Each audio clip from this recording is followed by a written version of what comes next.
Oh, hi, I didn't see you there. Today's show is brought to you by the extremely kind donations by our donors over at Patreon.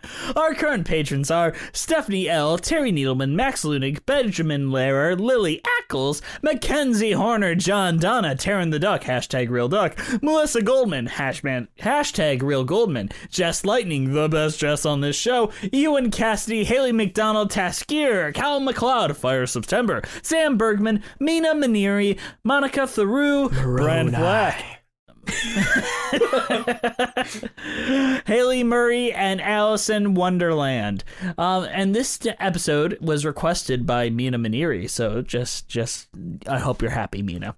But these folks give us a little financial support that helps us keep the lights on here at Musicals with Cheese. If you'd like to join them in supporting us and get tons of fun perks such as patron-only commentaries, our episodes a day early, or even earlier, our after parties, and if you pay enough money like Mina Maniri here, you can request episodes that we can do. And thank you for all your support. Is there anything else you have? Yeah, I guess. Anything else you want to say, Andrew? You want to thank them? I've already thanked them. I just did. Thanking Mina by name and say it right. Thank you, Angel Moroni. All right, guys, let's start the show. Hello, I'm Jesse McAnally. And I'm Andrew DeWolf. And welcome to Musicals with Cheese, a podcast where I try to get Andrew to like musical theater. How are you doing today, Andrew? Well, I mean, I could be better. My secret gay lover just died randomly for no reason. And my ex-girlfriend is... I heard that he took a lot of hallucinogens and, died on stage because of ODs. What? No, I killed him.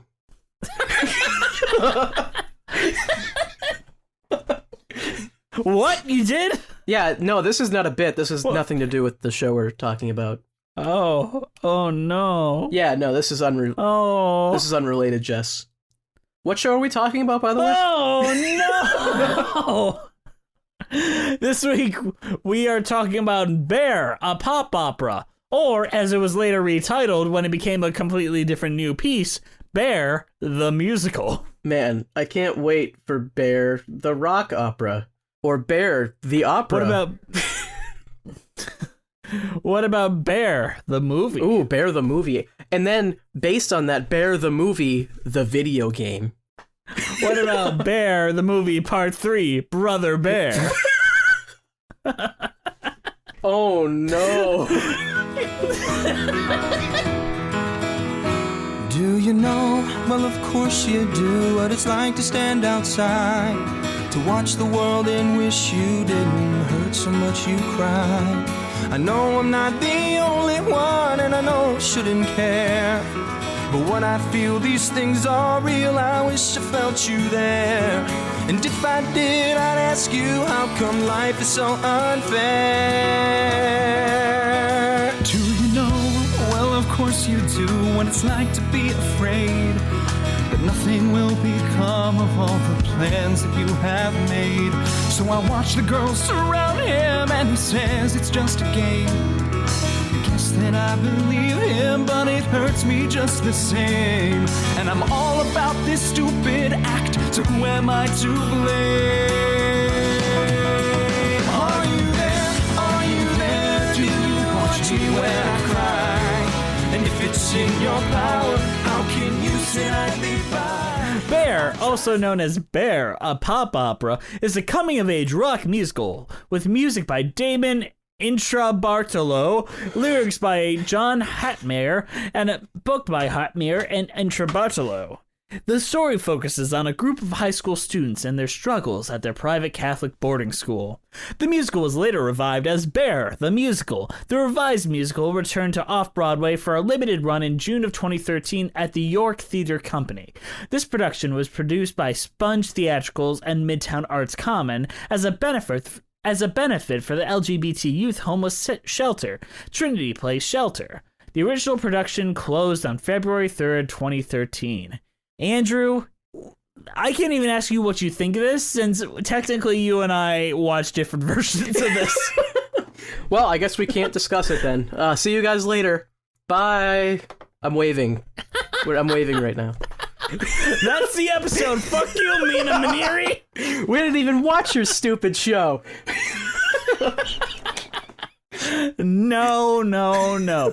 So, how we wanted to break this up, and I wanted to be fair, is usually I don't want to make Andrew watch more than one thing because we have to record these both back to back. So I sent him the original Bear, a pop opera, where it was a full opera. And I decided I had watched Bear, a pop opera many years ago, but it's not really in my memory. But I had not watched Bear, the musical, the revival version, where they turned it into a basic book musical. So I decided to take a look at that because I was really on a Barrett Wilbert Weed kick, and I just dived into that.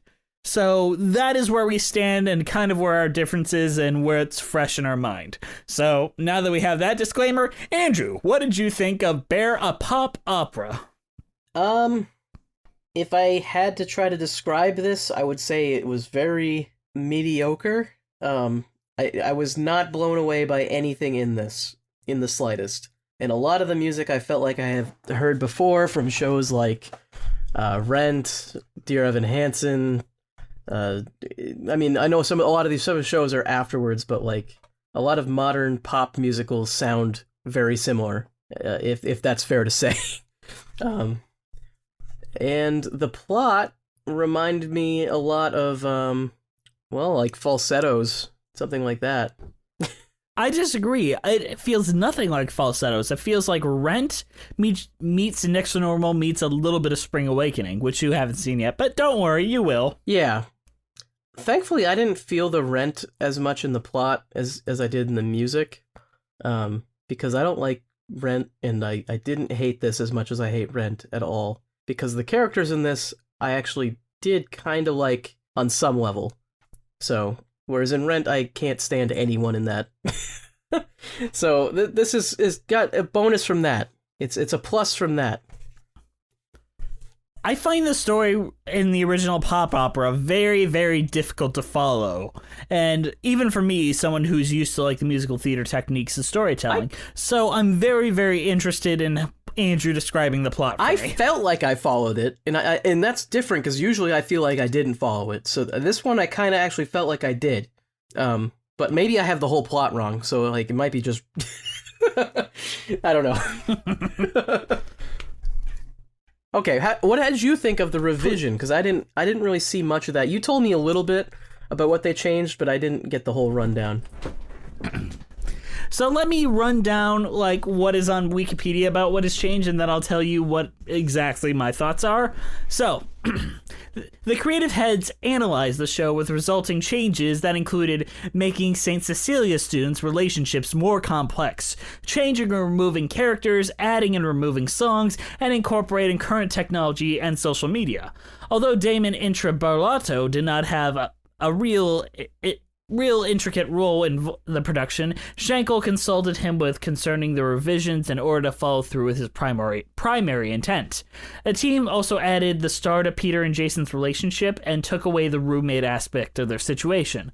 So basically, they meet and fall in love and start a relationship in the show. They don't just start as it.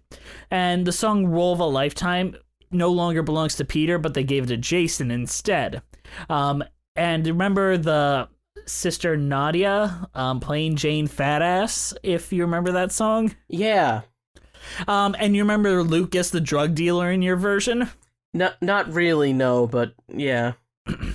Basically, they merged those two characters together, and Nadia is now no longer overweight, and she is the school drug dealer and an angry outcast. She's still roommates with Ivy, but she is now the drug dealer, so they can cut out an entire character and give Nadia more to deal with. Okay. Because really, in your version that you watched, she kind of sits around, plays cello, and bitches about her roommate and this guy, Matt. Yeah, she plays that one cello concerto that everyone plays. I played that. I performed that on electric bass. I forget what it's called. It's like it's Bach or some shit. It's Bach cello number 4. I don't fucking know. But she's given a lot of active plot relevance, like she's the one that gives her brother the drugs that he eventually kills himself with. So she's tied a little bit more to the story instead of, it feels a little bit less of a big advanced school where everyone kind of knows each other and feels a little bit more condensed. But also that's very important with storytelling, so don't bitch about that. Ivy has been made a transfer student and is now dating Matt, reasons that provide a stronger basis for Nadia's anger. So really, Nadia has much more reason to be mad at Ivy. The students that throw a birthday party for Jason instead of Ivy, since Ivy's a new student. The character of Peter's mother was also eliminated, so that entire coming out to your mother subplot is removed, which I kind of miss, but overall I get it kind of derailed the story a bit. Yeah, a little bit. Although it did add a lot of conflict between him and Jason, but whatever. It's a different conflict in this. It's more about revealing yourself to the student body as opposed to coming out to your parents in this. And a lot of the aspects of that mother character is brought into a new progressive nun, Sister Joan, who is played by Missy Pyle, who you guys might recognize from Gone Girl or Big Fish. So she more or less acts as like this moral center. She's cool. She's the hip nun that's going to teach you about contraception and is okay with gay people. So not really a nun. And the priest is on the... Basically. Also added is the character of Father Mike. Both replace similar characters from the original production. The show's timeline is very different. Jason does not break up with Ivy right away after Break and Kiss Your Broken Heart. Instead, they platonically date for a while. He breaks up with her right before Pilgrim's Hands and reconciles with Peter after You're Not Alone. And it's just a lot more dramatic because everything's all interconnected and it feels like there's much more at stake. And since they get together on screen, you can actually see that Peter and Jason have developed their own kind of cliques, so to say. So there's a lot more socially at risk if they fuck up. Yeah. And they release up. It makes more sense to cut some of the characters because, like, I mean, I didn't even realize there was a drug dealer character. I think I missed that whole plot. His name was Lucas. He said that they were cool. I didn't miss him, and I liked Nadia a lot more when she was given this characteristic. You felt that she was a lot more fucked up that way, in the way that you don't really feel like the Nadia from the original musical was. Yeah. Or the original opera was. I mean, Nadia, I kept waiting for her to have something to do, like, plot-wise, and it never really happened. So, I don't know. Well, in this one, she's the one, in my version, she's the one that outs her brother. Oh, there you go. Like, she goes through her roommate's phone and finds a picture of him making out with Peter, and then leaks it to Matt, who then confronts them both and outs him to Ivy, who's pregnant with their child. It's a fucking soap opera, but... Yeah, there's... It's better done in the musical. And the fact is, all the confusing music sections where everyone's singing is now turned to dialogue, so you're able to understand it better. There is a lot of shit that happens in this. Yes, if you didn't actually understand what I was saying there, don't worry. It won't make much more sense if you actually listen to it. Okay, so is this the part where I attempt to describe what happens in this? I mean, it probably would have been better if you had said it before I broke down the changes, but go for it. Yeah, okay. Well, just stop me the second I get something wrong. I'll try my best, but remember, I've seen two versions, and they're starting to blur together at this point. Jason and Peter... Okay, well, the thing is about Peter mostly, kind of, but it's also kind of about Jason. Jason is like this... hot guy. You see, that's the biggest difference between your version and my version. Mine is mostly about Jason, but continue. Okay, well, Jason is like this hot guy that all the girls like, and Peter is like a nobody, kinda, but they're dating. Mm-hmm. And then there's also these... Secretly, obviously, because they're Catholics. Because they're in a Catholic school. Yep. Which, making them Catholic, I guess, allows this story to stay relevant for a longer period of time. Because this wouldn't really work in some liberal arts college, I don't think. Fair. Then, okay, and then there's another set of people, which is Nadia and Ivy. And Ivy is like a hot girl, and Nadia is like not. And she likes musicals because she has a bunch of posters on her wall of musical shows. Like Hedwig and she really wants to play Juliet. Yes. And she really wants to play Juliet. But she won't because she's too fat. Sad cello. Play sad cello music for that. Can you chill it. You see, in my version, she isn't given the role because her brother was given the role of Juliet or Romeo, And they couldn't and kiss. they didn't want two siblings kissing. Yeah, That's gross. Except for siblings kiss platonically probably all the time, but whatever. yeah. My sister gave me a platonic hand job when I was 7. It's fine. Me and my sister still shower together. It's fine. Me and your sister still shower together. It's fine. Okay. Okay, then Hi, Emily. I hope you're there's listening. another character named Matt who Yes. is in love with Ivy. Yes. And Nadia is in love with Matt. Okay, I didn't really get that part, but okay. That might just be in my version. I think it is in the other version, but I think I just kind of didn't get it quite. Honestly, at first I thought Nadia was in love with Ivy, and I thought it was going to be like a weird... I don't know. But she's not. See, I'd like that better if it was how it was. Yeah, okay. So, it's kind of just like this big love square where Ivy's in love with Jason, Peter and Jason are in love, but it's secret. Matt is in love with Ivy, but Matt can't get Ivy because Ivy wants Jason, and yeah. Eventually, Peter and Jason break up for some reason. I think there's too much pressure from having to hide it all the time. So Jason goes out with Ivy and gets her pregnant, but then they break up because, well, he's still in love with he's still gay. Peter. Okay, here's the question. Is he gay or bi? He's gay. I think he's gay. All right, why? Okay, because it is a little bit more blurred because he does say, I don't even know what I am yet. And he's like, you've made out with me. You're gay. And he's like, Yeah, maybe. I don't care. I'm going to say he's gay to make it easier on everyone listening. It just simplifies it a little more. I don't know. My thought was he's trying to go out with Ivy to like prove to himself that he's not gay, but it didn't work. Yeah, that was my thought. I don't know. Ivy gets pregnant. Matt, I think Matt reveals something, or Matt knows because like Peter kisses Matt or some shit. Peter drunkenly whispered it in his ear. I remember this from your version, that they were in a relationship. Yeah. It works much better when Nadia just finds out by looking through Ivy's phone. Doesn't that kind of make Matt's character like irrelevant though? What do you mean? Like, I felt like Matt was only in there just to be the guy to reveal the whole thing.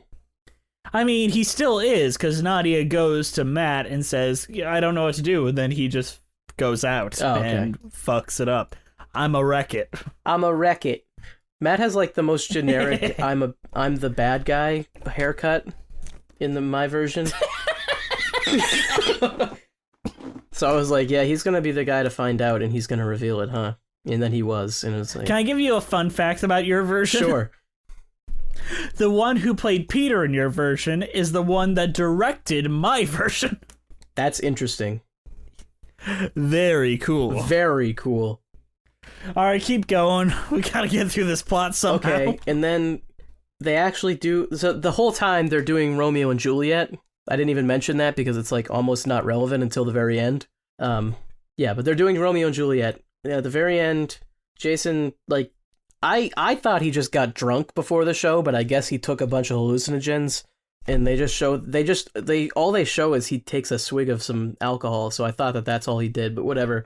Then he dies, and then Peter is sad, and everyone's sad, and it's over. The end.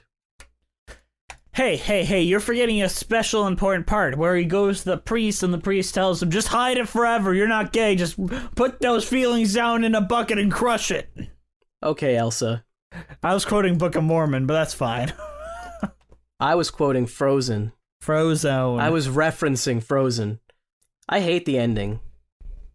Did it just take me 10 minutes to explain that plot? I hate the ending because he dies at the end for no fucking reason.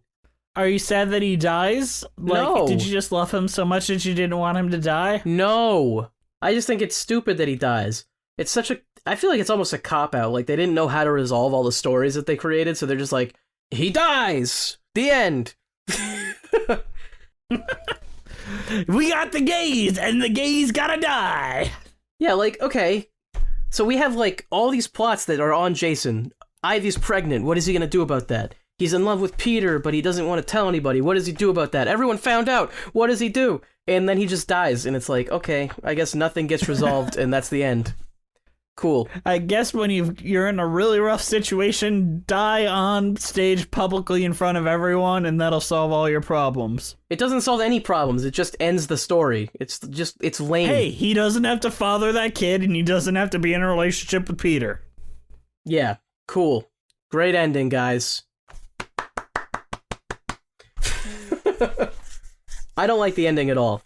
I feel like it would have been better if he was forced to confront the situation and actually solve something. And maybe he just diarrheas a whole bunch on stage and no one wants to talk to him. I feel like it's not a satisfying ending whatsoever. Maybe I'm in the minority here. But Andrew, if you asked me to run away with you and you said, no, I don't want to, I'd take a bunch of GHB and just die on stage performing the Queen Mab monologue, you know. Yeah. And you know what I would say to that, Jess? What? Why the hell did you do that, Jess? You wouldn't even know. I cannot believe you've committed suicide. It's strange how many suicides there are in musicals. It really is disturbing. I don't know. Someone, the same fella that did the, Miss Saigon, I can't believe you've committed suicide. Yep, same thing here. I don't know. At least in Miss Saigon, though, like, her committing suicide didn't just abruptly end all the plot lines. Like, that actually was built up to, and that was a resolution to the plot. Whereas with this, it's like, oh, we have all this drama, and then it builds up, and he just dies, and that's it. This doesn't feel like a story warranting suicide. No, it doesn't. It feels lame, and it feels like they needed to actually come up with a real... Maybe what happened is they wrote themselves into a corner, and they were like, how do we actually solve all these problems that we created? And they're just like, we can't. I guess we'll just kill him. And you gotta really feel bad for Ivy, because now, I mean, who's gonna raise that kid? Fucking nobody. Do you really think that Jason would have been that good a father? He can't even figure out his own shit. No, I don't think he would have been a good father, but, you know, now he's definitely not gonna be a good father. Yeah, now he's gonna be a good earn. Sorry, I was talking to your dad.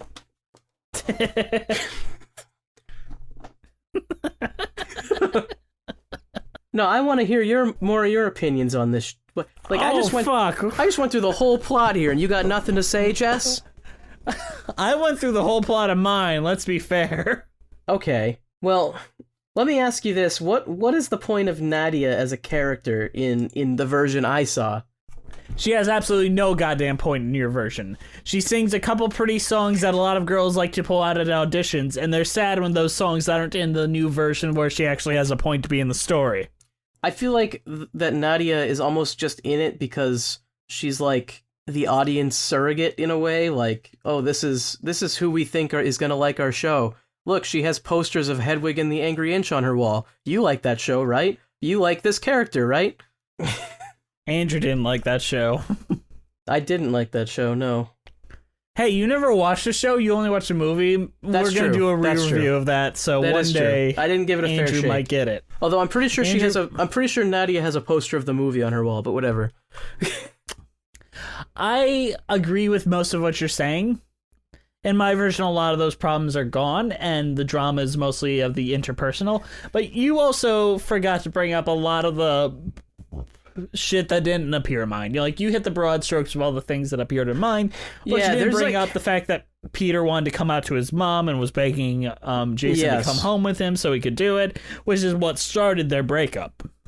That's true. There's also really bizarre stuff, like Virgin Mary shows up and sings a song, and that Peter brings that up, and then it's like irrelevant after that, and then who's the sister has a bunch of songs, and I don't know, there's just so much stuff that happens. Okay. So John Hartmere, who wrote the book and lyrics to the new version, said, "The biggest change is having more space to explore the characters. To know these characters a little bit better, you need more room. You need more room for book scenes, and I personally just wanted to get under the hood and investigate a little bit further." So I think he's mostly talking about Nadia there, who is this drug dealer, which is much more active role in this. She's a much more sardonic, much more sarcastic, and she's not just poor me the entire time, and she is actively reaching out to Matt and trying to fuck him all the time. I feel like if that relationship, like if that was played up more as a secondary couple in the version I saw, it might have, one, been more interesting to watch because it's not literally just the same drama over and over and over again. But it also would have given it something to cut away to other than just these filler scenes where you have like, oh, he has a dream sequence where he sees the Virgin Mary, the sister has a song where she sings to Peter. I don't know. There seems to be a lot of filler stuff that just doesn't need to be there. And you see, the Virgin Mary song is still in my version, except it's done more as a parody of Madonna. Because, Madonna. It's a dumb pun. It is a little bit less plot relevant and just there for fun. And it's like more about how useless like calling out to these Mary people are. Whereas the actual Mother Mary in your version is very plot relevant. Yes. She basically tells him what to do, if I remember correctly. Or in this one, it's like, hey, you're calling Mary, don't waste your chance, and then he wastes his chance. Yeah. I'm actually genuinely upset that they kill him at the end. I really thought that was a lame ending. I agree, and I'm not sure it's effectively done. Like, I feel like a tragic end for a character like Jason can be effective, and it does have an effective resolution. Like, I like the scene where Peter forgives the priest. I think that's well done, but I don't think it's earned. It's not earned, Andrew. It's not. It's really not. I think what they really wanted, and I think the reason I compared it to Falsettos at the beginning is because I think they really wanted that big tear-jerking, like, oh, he's dead. Oh my goodness, he's dead. Oh, it's all so sad. But I just don't think I don't think they earned it at all. Would you say that Falsettos earned it better?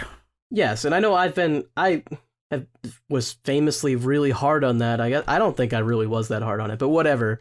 I didn't think it was that sad personally, but I can definitely see how it was built up to a lot better than what they did in this, and how someone could be genuinely affected by that death. Whereas with this one, if you told me that like you cried when Jason died, I feel like I couldn't relate to that.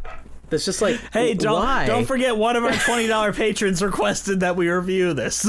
I don't care. I'm not gonna go easy on this just because Angel Moroni came down. I love Mina Maneri, and I think she's a really great and fun person to talk to because we just had that live stream and she was great. That doesn't mean I'm gonna go easy on this because that's not who I am as a person. And that's not what she wants to see. She's paying for a legitimate episode on this, and that's what we're giving her. Yeah, speaking of legitimacy, let's go into a mid-show announcement. Hi guys, sorry to interrupt you in the middle of the show, but today's show is brought to you by the extremely kind donations by our donors over at Patreon. Tell us a little bit about Patreon, Andrew. Well, Patreon is where you go if you want to give us some money and see some extra features like after parties.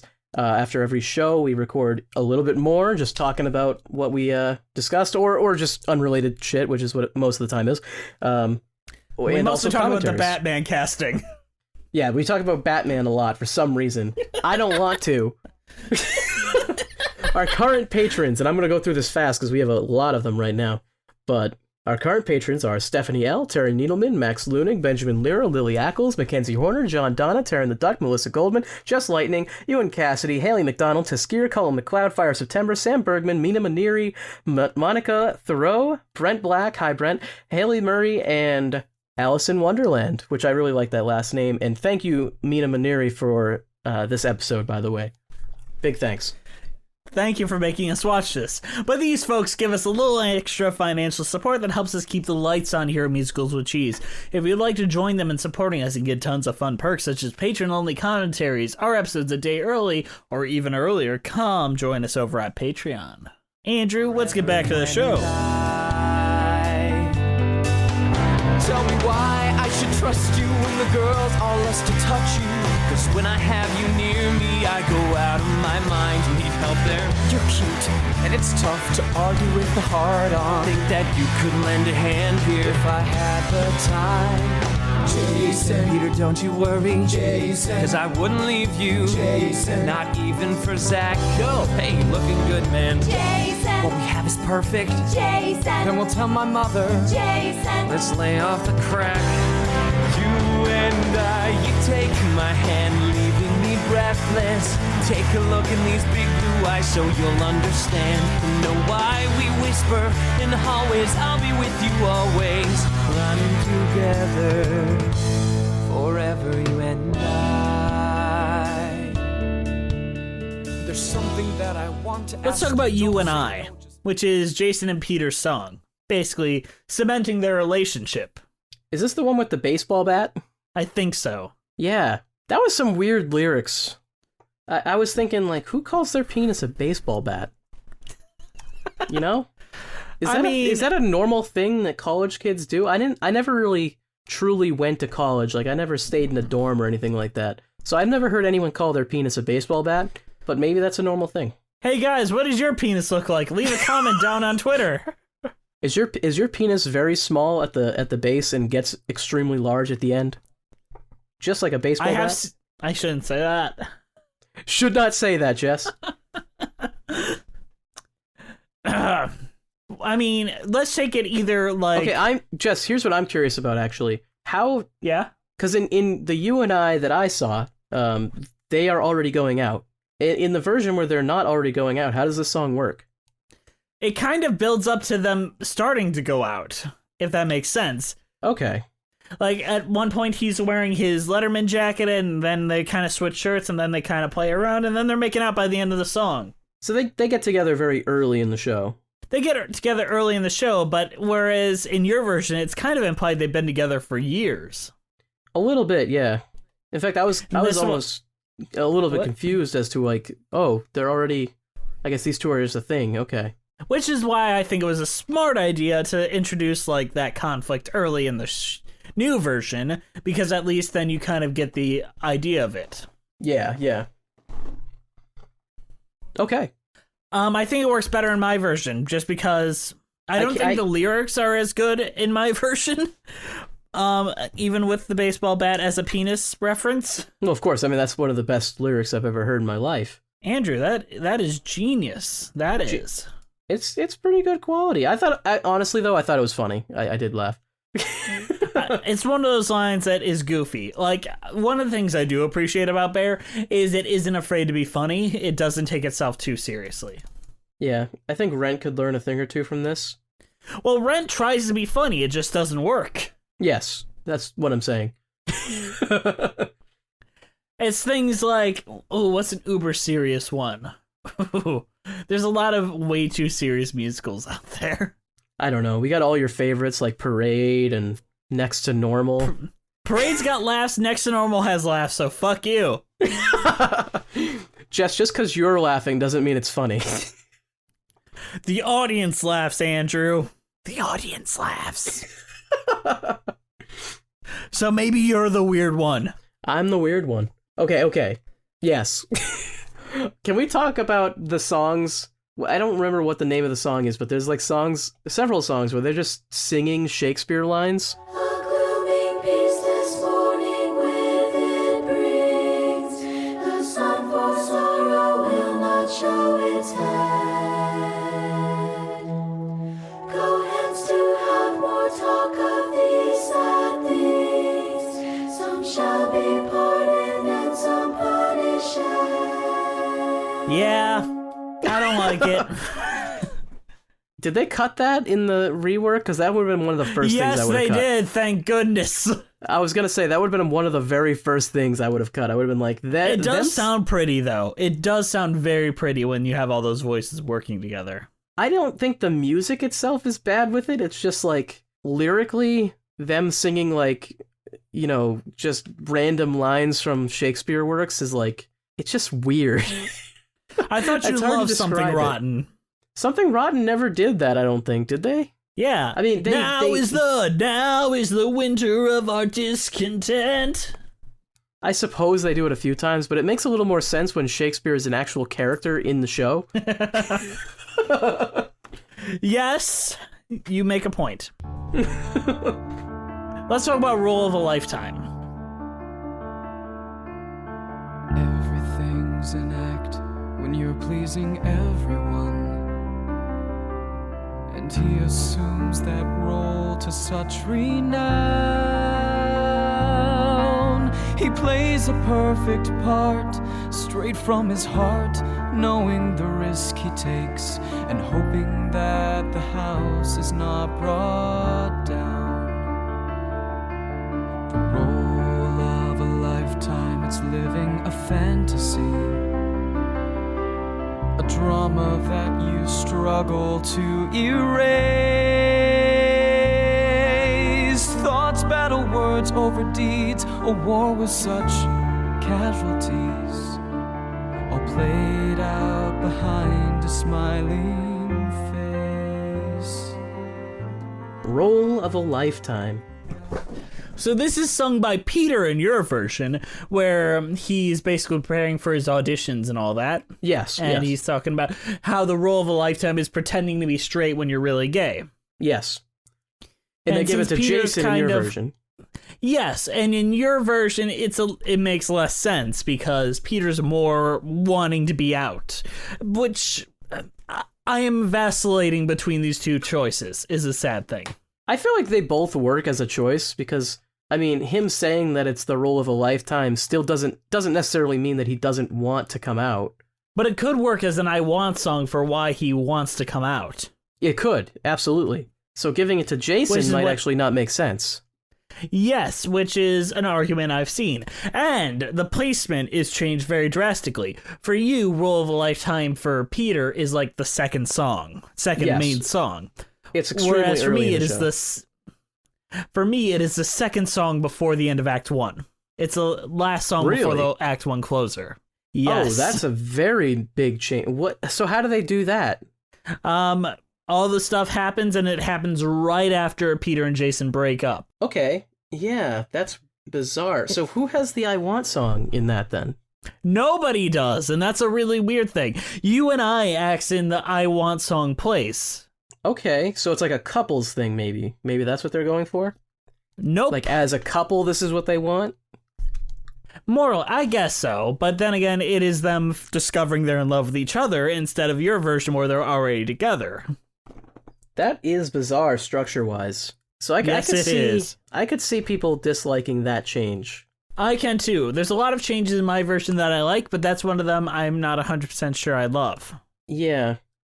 Do you remember? Okay, we're going to move on from that because I Okay. think we said all we can say about that. Do you remember the song A Quiet Night at Home? I do remember that song. A quiet night at home, just me and my good shepherd. He and I can count 1,000,000 sheep. A quiet night at home, filling up the time till finally I get to sleep. A quiet night at home, mother's worried glances take my hand, smile sadly, sigh. Words of wisdom, talk of ships and princes, soothing sagas laced with loving lies. Sadness, for me, sad, quiet night at home, my favorite place. Honey, it'll be okay, slim down, dear, things will change. After all, you've such a pretty face. Quiet night at home. It's Play kind my- of pretty and nice and sweet, right? It is, and it has the little cello solo thing that she plays. It's all right. It's cut entirely in my version. It's kind of irrelevant plot-wise, though. It's like, it's just this side character singing about how she's alone again. Although, what I don't quite get about it is, don't all of her friends come over and, like, ask her to come, and she says no, and then she's singing about how everyone left? Basically, it makes no sense, and I like it better when Nadia is only friends with people when she has drugs. Like, that is very visually plain shown, and it shows, like, her stresses about life without having to give her a song about, I'm sitting at home and it's sad. Oh, look, I can play cello, and cello's a sad instrument to hear. All right. Yeah, I don't know, and my first thought with that whole thing is all of her friends come over and are like, yeah, come on out, we're all going out, and she's like, I don't want to, and then she sits at home and she's like, all my friends left me again. Like, so what did you want them to sit in your room with you? Like, is that what this song's about? Who's out there? Matt? Yeah, are you alright? I'm fine. You have some wine. This is holy wine. Father hasn't blessed it yet. In that case, Grab a chalice. thanks. Life sucks. Here, have the rest. So why'd you leave? The party? Yeah, I was getting kinda bored. too. There's another reason. Yeah? It sucks to be ignored. I know. I always fight to do what's right, and this is my reward. This is my reward. Are you there? Are you there? Can you make some time for me? They tell me that you're out there, and they tell me that you see. I tried to find the meaning. God, Here's another song I want to talk to you about and compare your version to my version. Are You There? Do you remember this between Matt and Peter? Yeah, this is this where he tells him? In your version, yes. Yes, okay, yeah, I do remember this then. Tell me what happens in your version, more or less, of this song. Peter and Matt are both singing basically to God, asking why their life is so unfair after Jason leaves Peter for Ivy, and basically Ivy doesn't go out with Matt, which is what he wants. So they're both upset that life is so unfair, and they sing to each other, and then Peter has like a moment with him for some reason, because like they're probably both drunk, I guess, and he tells him that he's gay with Jason. Let me tell you what happens in my version. Sure. So the musical starts with Matt and Ivy dating already. Okay. And then It Ivy makes breaks... Matt less of a creepy guy, I guess, doing that, though. Yeah, it does. And she breaks up with him in a way that kind of makes you hate Ivy, where she's like, you're a really nice guy, Matt. I wish we were in a place where that meant more. Yikes. Yikes. That is a big yikes. And Hashtag nice guy syndrome. And was there a subplot in your version? It's been a long time since I watched your version, where Ivy allegedly slept with her teacher at her old school? No, there's not. Okay, that's a big plot point in this, where Nadia just spreads that rumor like wildfire, and Ivy denies it at first, but then later confesses to it. So it is actually true in your version. Yes. And Nadia it doesn't exist in my version. Yeah. And Nadia wanted to spread it so that Matt would break up with Ivy because Nadia wanted to fuck Matt. You know, high school bullshit. And then they sing Are You There separately. They're not even in the same room. They just kind of sing it. Like there's two spotlights and they're just singing out to God. I guess Matt is more justified in singing it this time because... Yeah. Right. But I kind of miss the broken up with. bonding element between Peter and Matt. I like Matt's character, and I feel like I wish there was more with him. There's a lot more with him in my version, let me tell you that. He doesn't really do much in this one. And then by the end, he's just kind of like bad person who revealed it. Haha, gotcha. I'm not gonna lie. I want to say good kudos on the world for making the F slur like a lot less used. I remember when I was like a kid, I heard it all the time. But while rewatching this, I was like, I don't like hearing that at all. So kudos on the world for not using that word as much. It. I don't think they say it in the version I watched. Yeah, Matt had to scream it at Jason at one point. Yeah, maybe he did. I don't remember. Because that's the main plot point. Don't worry, Jess. We'll just get other slurs that are going to be just as bad, and we'll use those instead. That's just how language works. Okay, great. All right, so we're going to talk about one more song in Act 1. So much for our ever after. I thought the good guys would triumph. I trusted the hero. I didn't hear his goodbye. I guess it was lost in the talk of a straight-acting coward. Who are you to go and blame this all on me? You're the one who went ahead and changed the rules. What? You found your way and now it's all okay. Is it that simple then? Really? You're such a fool. It's time to wake up, Peter. Put away the fairy tales. Clock is striking midnight, can't you hear? Not all tales have happy endings. We can't keep pretending, cause there's no such thing as heroes who are queer. Sure thing. And it's Ever After for you, but in my version, it's I Meant to Tell You. They're sung to the exact same melody, so they're basically the same song. I meant to tell you I love you. I've been waiting to say it. As always, my timing. But they changed the lyrics. Yes, so describe what happens in your version. This is where, like, doesn't Jason tell Peter that he's never coming back together with him or whatever the heck? Basically.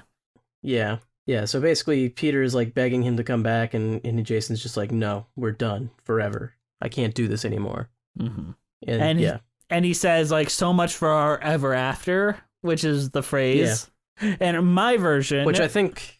Yeah? Okay, go ahead. No, I want to hear what you were going to say. Isn't So Much for Our Ever After a pop song that came out? I don't know. I don't remember. Go ahead. But in my version, it's I Meant to Tell You, which is I meant to tell you I loved you, instead of so much for our ever after.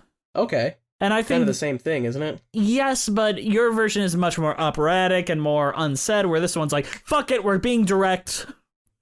We gotta get to the idiots in the audience and let them know what's going on. You know what? I'm an idiot in the audience, and I do like it when things are direct. I think in a story, I agree. If you're telling a story, be as direct so we know exactly what our characters want, because that's important in storytelling. But as a song, I think I prefer Ever After as a song. Well, when you just sing a song by itself, you can be a lot more vague about things. That's why a lot of pop songs and rock songs are just not about anything at all. It's just like, oh, love or something, you know? So much for our ever after. Did you sleep with her? No. Life is short and life is strange.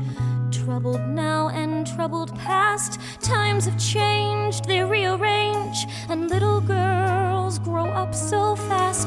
Feel it how it grows inside me. Swirling ball of anguished cries. Haunted, daunted, so unwanted. Feel its anger in me rise. Dream a dream, then dash another. Life is there to interrupt. Someone out there call my mother. Look at me, long all grown up. All right, what's next? All Grown Up, sung by Ivy. And I really want to shout it out. All grown up. I want the world to know. You just brought... It's actually pronounced All Grown Up, you illiterate cretin. Each and every day is like a mini vacation. All grown up with you. All right, I don't have anything else to say about this song. I was curious what the context was in your version. Which song is this? Because I don't really go by names. This is Ivy's song where she's like really sad and kind of vents out. Oh, is this after she's pregnant or whatever? Yes. Yeah, there's not really much context to this, is there? She's pregnant and Jason says he's not going to help her. Okay, and... so that helps me a bit. All right, keep going. Yeah. Wait, no, this might be before Jason says that. Is it? No, it's not. I try to remember when Jason says that he's not going to help her. I think that's in the song following called Promise. It's either that or it's from the song "Touch My Soul," but I don't think it is. I think that's No. later on. That's later on. Yeah, no.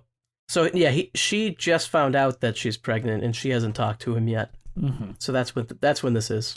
All right, let me tell you what the song is about in my version. It's about her confessing to Nadia that she did have an affair with her teacher, and it ends with her revealing that she's pregnant to Nadia. Is this the teacher's baby? No, it's Jason's. So is Nadia the bad guy in the rework one? No, she really isn't, though. She does some bad 'Cause I things, would but say- she's not the antagonist. I would say straight up Matt is the bad guy in this version. He's the closest thing to a bad guy in my version, too. Oh, okay. I mean, he has the bad guy haircut and everything. He's played by the short guy from Be More Chill in my version, which I think is funny. Oh, that's interesting choice. So this in yours, she confesses everything to Nadia. Yes. What brings her to do that? That's interesting. Who else can she talk to? Because she can't get Jason alone. Probably anybody but the person who hates you, right? It was kind of like, I need to vent to someone, and that's your roommate, and she's always there. Yeah. Mistake. Just like having a baby. Ooh. Take that, pregnant Yikes. mothers! Yo, all you Catholics out there, put your condoms on. Come on. Just pull out and come on her tummy. That doesn't work, Jess. That's where the baby's made anyways. You're just putting it in the same spot. You come in a belly button, same result. Same result. In fact, it's actually easier to get pregnant that way. Andrew, I got a question. What happened? How does Ivy confess to Jason that she's pregnant in your version? There's like a song where they're going back and forth, and I think Jason thinks that she's just trying to get back with him, but she's trying to tell him that she's pregnant. And then eventually it finally comes out, and then Jason like loses it a little bit. All right, so here's how it happens in my version, where it's like, amp up the drama. Okay. So he has been ignoring Peter and Ivy for a while, and then he just misses Peter so much he comes to see him for like something platonic, like getting his picture taken for the yearbook. They start making out, and he's like, I promise to be with you forever. I want to come out. Like, we're gonna be happy forever. And then Ivy comes in and is like, excuse me, Peter, can I have a moment alone? And then Peter's like listening into the door, and she tells him he's pregnant. And then Matt storms in and says like, you're pregnant with his boyfriend's baby. And it's like,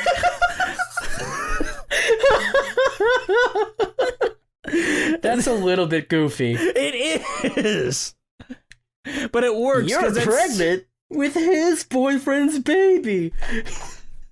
But it explains it for the dum-dums, and I'm like, I'm keeping up with the plot at least.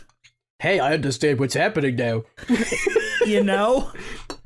When do they get hit on the head with a coconut for you, Jess, so you can laugh? That's how he dies in my version. A stray coconut. He got hit on the head with the coconut. Let's talk about Bear.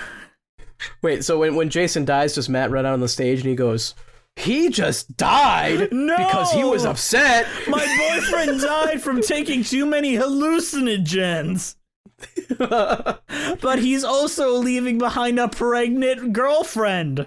Oops. And then curtains.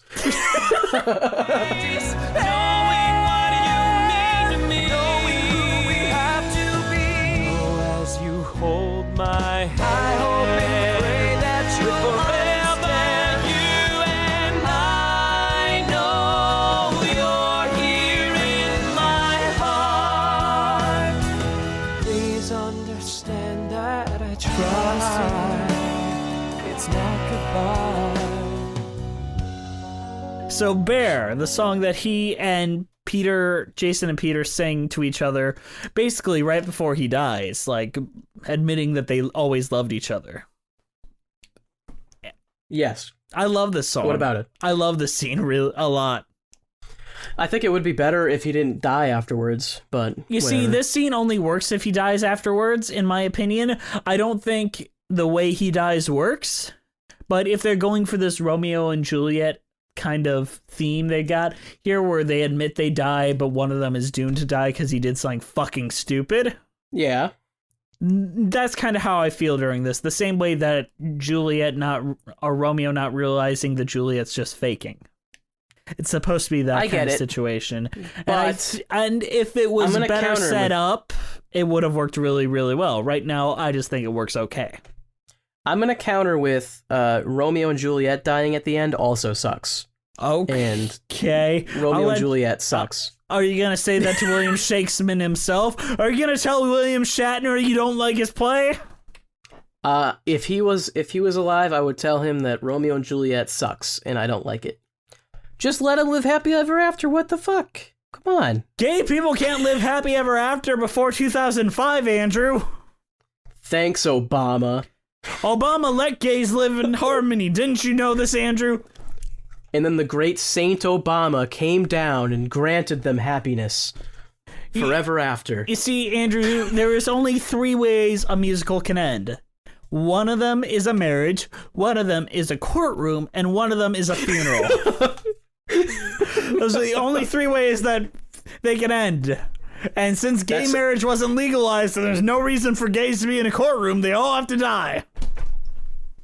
Well, I mean, the gays could go to court to get gay marriage legalized. Could end it that way.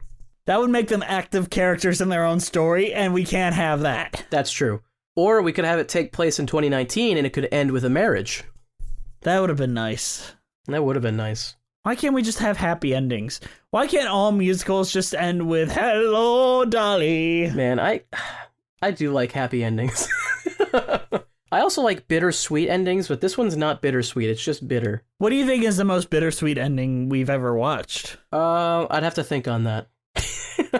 I'm trying to remember. There was a few good ones that I did like, but I can't quite remember. I think Parade was one of them. You think that's bittersweet? I think that musical is just kind of a bitter ending. I think that one's just kind of straight bitter. Although that one, it builds up to a lot more, and it's a little more earned, because yes, I agree. The whole entire thing is building up to him dying, basically. Whereas with this one, he just kind of dies at the end, and that's really it. I think that Falsettos pulls off a bittersweet ending very well. I guess. I feel like that one's just kind of bitter, too, though. Well, it doesn't have... It gives them their last goodbye and their last moment to love each other, whereas this one does that, but one of them isn't aware that the other one's about to die, so it kind of doesn't work as well. I feel like Dear Evan Hansen was a really bittersweet ending. Fuck you! Because, like, yeah, sure, get happily ever after, but Evan Hansen's still alive. So it's kind of bitter.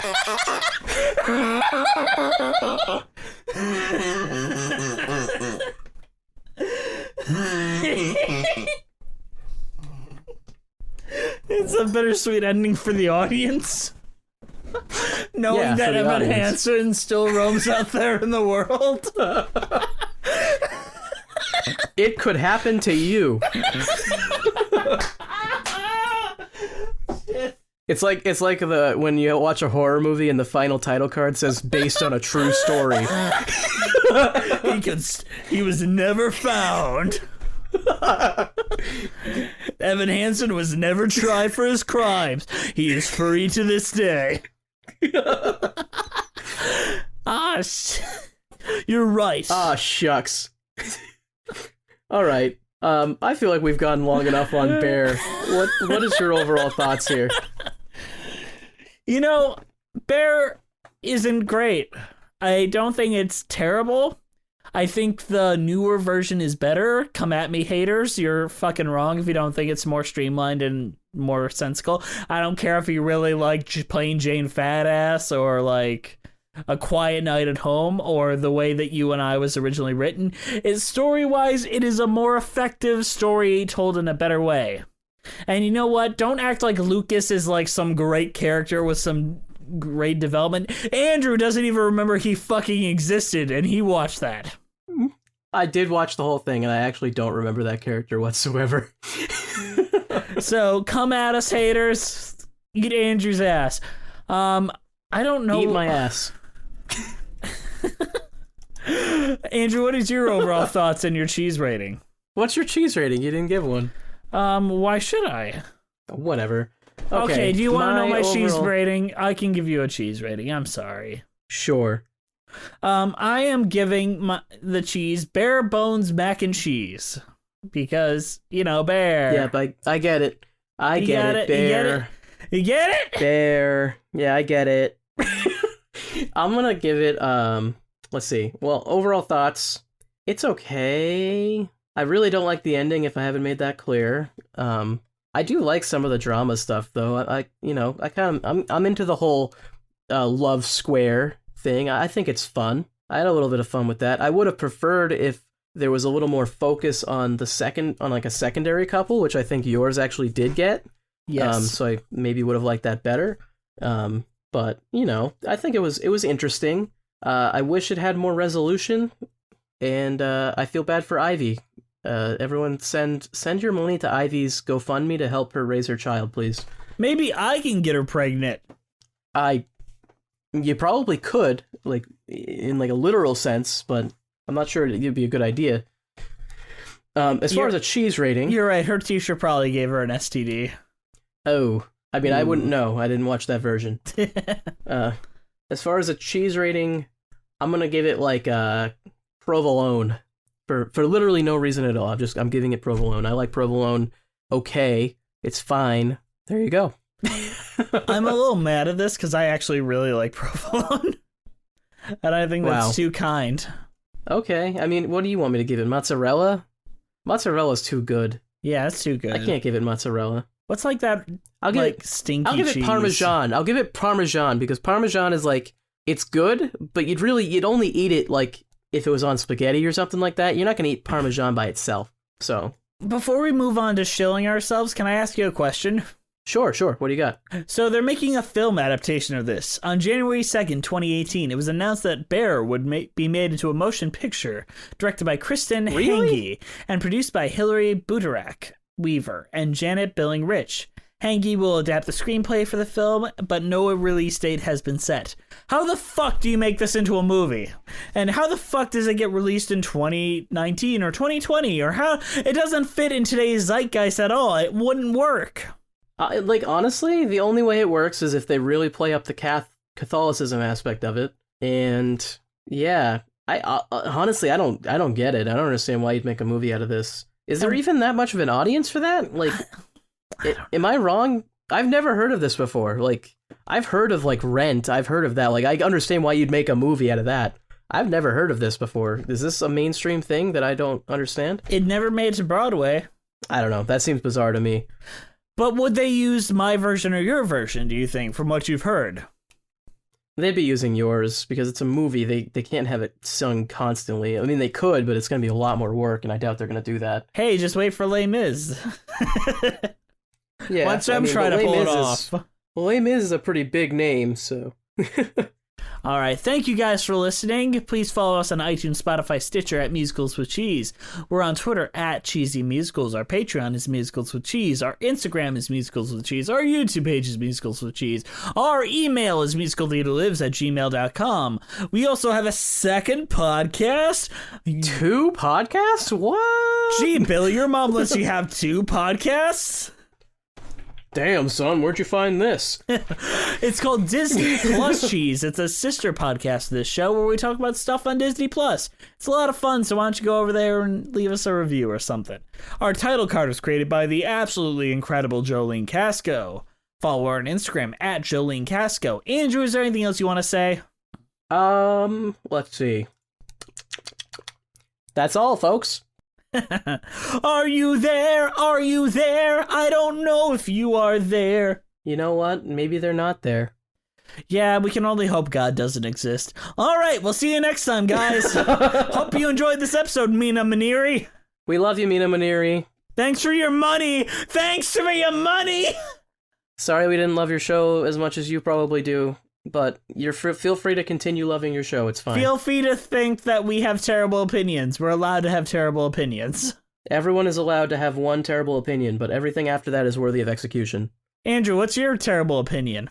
Well, let's just say that, and then we'll end the show right there, okay? We're going to cut right there. All right. Bye, guys.